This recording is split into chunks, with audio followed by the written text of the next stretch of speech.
Definitely আগে সেটা বিবেচনা করা হবে। এই সরকার যদি না পারেন সেক্ষেত্রে আপনাদের কি ভূমিকা হতে পারে? নির্বাচনের আগে তো মানুষ যেটা চিন্তা করে যে সে জিতে যাবে, সেই প্ল্যান করেও তিনি এই জায়গায় এসেছিলেন।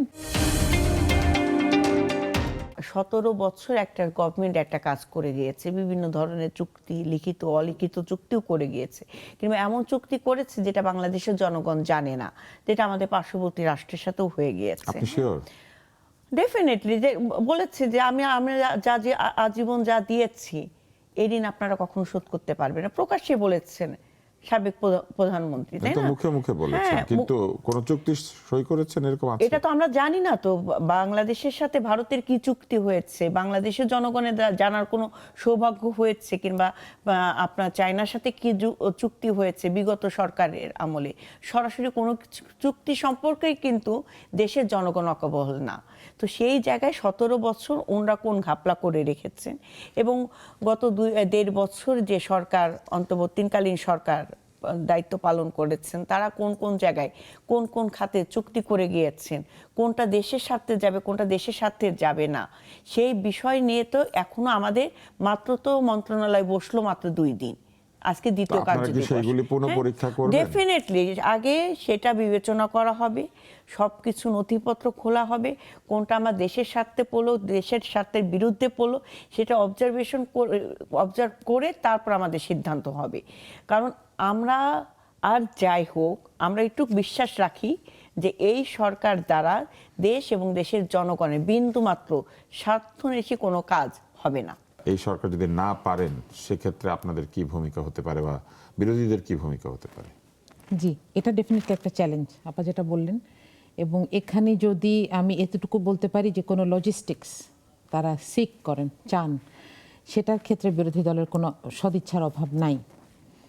এখন এটাও আর একটা কোনো একটা চুক্তির জন্য কোনো একজন স্পেশালিস্ট দরকার, বা কোনো একটা কমিটি দরকার, বা কোনো একজন আপনাদের কাছ থেকে মেধা ধার নিতে চাইলে তা আপনাদের কোনো যে কোনো সময়, এটা নির্বাচনের আগেই বলা হচ্ছে, তাই না? ডক্টর শফিক বলেছেন যে আমরা জাতীয় সরকারের কথাও চিন্তা করছি। নির্বাচনের আগে তো মানুষ যেটা চিন্তা করে যে সে জিতে যাবে, সেই প্ল্যান করেও তিনি এই জায়গায় এসেছিলেন, এখনো সেই ব্যাপারটা আছে। এখন একটা কথা এখানে কিন্তু সত্যি কথা, যেটা হচ্ছে, যদিও আমি এই আমেরিকার সাথে এই বিষয়টা বুঝি না, কিন্তু একটা জিনিস বুঝি, সেটা হচ্ছে যে বাংলাদেশ এমন একটা দেশ,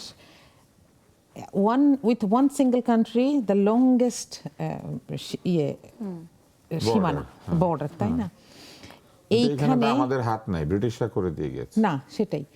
এবং এটার কারণে বাংলাদেশের যে জিওপলিটিক্স, সেটা ইউনিক, এবং আমাদেরকে এটা মেনেই নিতে হয় যে আমাদের অনেক কিছুতে আমরা ভারতকে অ্যাভয়েড করতে পারি না, তাই না? কিন্তু মেক্সিকো আছে, মেক্সিকোর তো ইউএসএ ছাড়া এত বড় বর্ডার না, এবং লম্বায় না, কিন্তু একটাই না, মেক্সিকোর তো আরো অনেক দেশের সাথে বর্ডার নাই। এখন আমাদের দেশের অবস্থাটা যেরকম, আমাদের অনেক কিছু মিলে না, কিন্তু তারপরও আমাদেরকে অনেক কিছু মানতে হয়।